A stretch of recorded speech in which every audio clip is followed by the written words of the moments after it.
Penser avec Kant, c'est chercher comment faire de la philosophie quand on découvre que ce n'est plus possible d'en faire. Ça a l'air paradoxal, mais c'est pourtant une réalité. Ou, comme il le dit lui-même, c'est chercher à faire de la philosophie quand on découvre que l'on se réveille d'un sommeil dogmatique dans lequel on était visiblement profondément endormi. Ça veut dire quoi? Eh bien, ça veut dire que, selon Kant, les philosophes ont depuis l'aurore grecque pensé produire de la connaissance sans en réalité se rendre compte qu'ils produisaient de l'illusion. Alors, c'est une déclaration assez énorme et on pourrait bien évidemment immédiatement s'interroger sur cet incroyable manque de discernement des philosophes. Alors comment est-ce que Kant justifie ça? Eh bien, il s'en justifie dans un chapitre absolument essentiel de la critique de la raison pure, l'un des gros livres qui seront la conséquence de son réveil dogmatique, et dans un chapitre absolument essentiel qui s'appelle la dialectique transcendantale. Alors, qu'est-ce qu'il nous dit dans ce chapitre? Eh bien, les philosophes ont cru finalement au pouvoir de la dialectique, c'est-à-dire au pouvoir de la raison qui serait capable de faire de la philosophie et de produire de la connaissance simplement en enchaînant les concepts les uns dans les autres, donc seulement, on pourrait le dire comme ça, seulement portés par la force des concepts. Voilà, comme si les concepts portaient par eux-mêmes la possibilité de nous élever au-dessus de nos impressions, de nos opinions, et nous permettre par eux-mêmes et par leur propre énergie de produire de la connaissance. Or, évidemment, quand on prend un peu de recul par rapport à toute la production dialectique de la philosophie, on se rend compte en réalité, nous dit Kant, qu'elle ne produit que des antinomies. Alors, qu'est-ce que c'est qu'une antinomie? Eh bien, ce sont deux affirmations contradictoires, mais que la raison peut tout de même justifier. Alors, voilà quand même une étrangeté, une bizarrerie absolument monumentale. Hein. Et si on prend conscience de la difficulté, ordinairement, dans une contradiction, c'est-à-dire quand on se trouve confronté à deux affirmations contradictoires, qui ne sont donc pas compatibles l'une avec l'autre, eh bien, il y en a toujours une des deux qui est fausse. Par exemple, si Aristote soutient que le Soleil tourne autour de la Terre et que Copernic soutient que la Terre tourne autour du Soleil, eh bien, ces deux propositions contradictoires, on peut néanmoins trancher entre les deux. C'est ce que fera Galilée hein, dans son dialogue sur les deux grands systèmes du monde. Si on arrive à montrer finalement et à démontrer que la Terre tourne sur elle-même, eh bien évidemment, si la Terre tourne sur elle-même, il faut bien que le Soleil soit fixe pour expliquer l'alternance des nuits et des jours. Sinon, si le Soleil tourne en même temps que la Terre, il ferait toujours jour du même côté. Et donc il n'y aurait pas d'alternance. Ce qui est évidemment un vrai problème. Mais à l'inverse, ça c'est une contradiction, mais une antinomie, nous dit Kant, c'est si par exemple saint Thomas affirme et démontre l'existence de Dieu, et que Marx de son côté affirme et démontre que Dieu n'existe pas, eh bien en réalité on ne peut pas trancher entre les deux. Alors, devant cette bizarrerie, Kant trouve finalement la solution et il nous dit il faut accepter l'idée que tous les concepts doivent être remplis par une intuition sensible.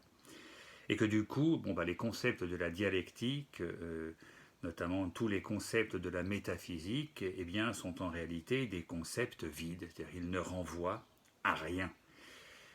D'une certaine façon, Kant signe là la fin de la philosophie telle qu'elle était pratiquée. Et globalement, la connaissance devient en réalité l'affaire de la science ou des sciences qui parce qu'elles ont mis en place une méthode expérimentale pour la plupart, eh bien, réussissent toujours à glisser une intuition dans leur concept, ce que la philosophie n'arrive évidemment pas à faire. Quand vous avez le concept de Dieu, c'est pas si simple de glisser une intuition derrière ce concept ou dans ce concept. Néanmoins, nous dit Kant, la philosophie ne se trouve pas absolument sans emploi parce qu'elle peut alors se consacrer à une mission que les sciences, elles, ne peuvent pas remplir.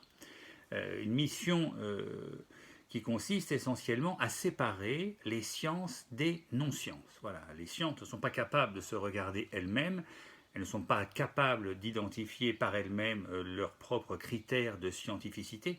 Et bien là, le philosophe a une espèce de mission qui lui revient de droit et que Kant va nommer une mission critique, comme un critique d'art qui tranche finalement la question pour savoir si un tableau c'est de l'art ou pas. Eh bien, la philosophie va se lancer dans une expertise critique, elle va décider si les propositions, les discours qui se répandent dans la culture et qui prétendent être des discours scientifiques, eh bien, si ces discours peuvent le prétendre à bon droit ou si ce sont des impostures. Voilà.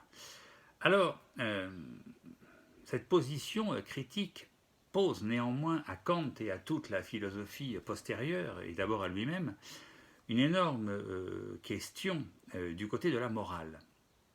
Parce que si les concepts sans intuition sont vides, qu'en est-il du concept de liberté, dont évidemment aucune intuition sensible n'est possible, du moins le croyons-nous, spontanément comme ça.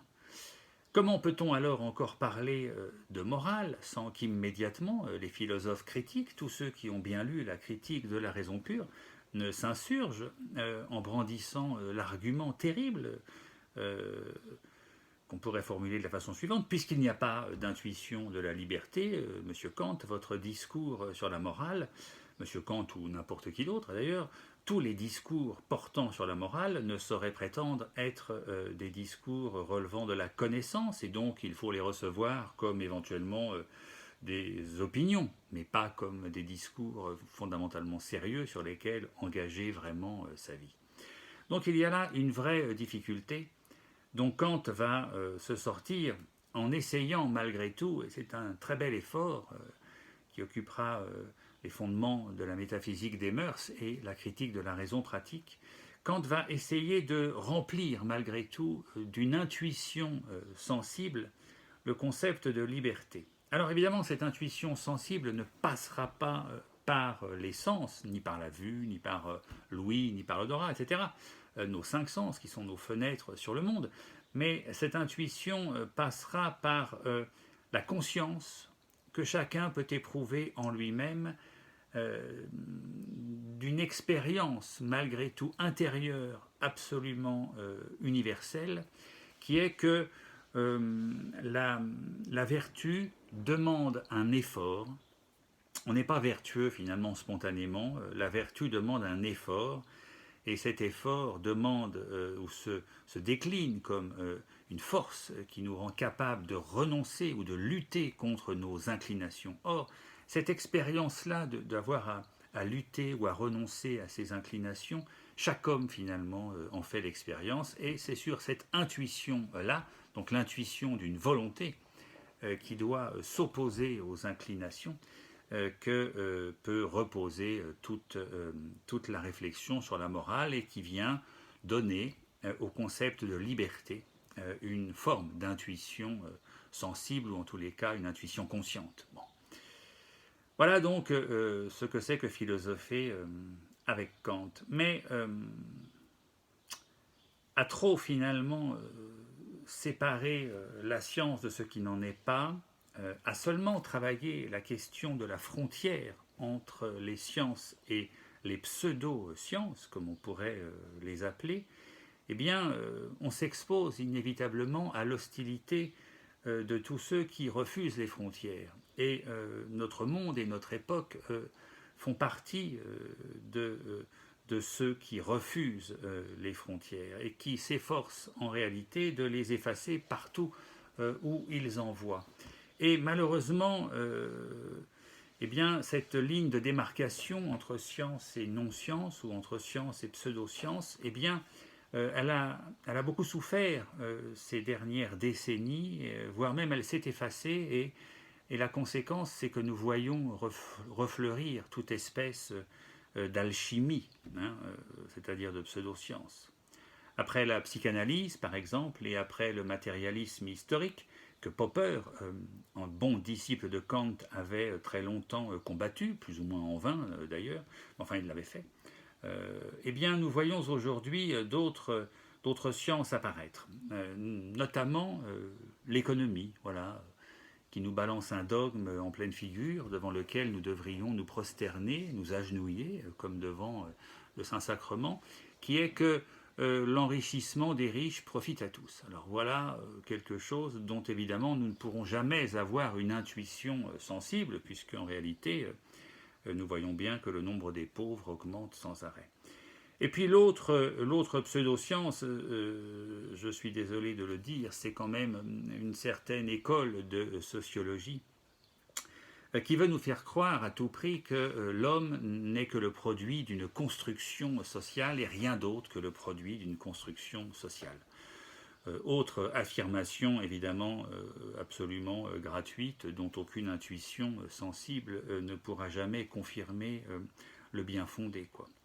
Donc, on peut se poser la question, finalement, devant cette résurgence permanente des pseudosciences, on peut se demander si la philosophie critique était une si bonne piste que cela. Et peut-être bien qu'en réalité, seule la vérité peut stopper ce qu'on pourrait appeler les blagues dialectiques de la raison. Et peut-être que la meilleure façon de lutter contre l'erreur n'est peut-être pas de la dénoncer, mais de renouer avec la vérité. Et pour cela, il y a quelque chose qu'il faut peut-être réformer dans notre philosophie, c'est peut-être cesser de croire qu'un concept sans intuition est vide. Finalement, ce n'est peut-être pas si sûr.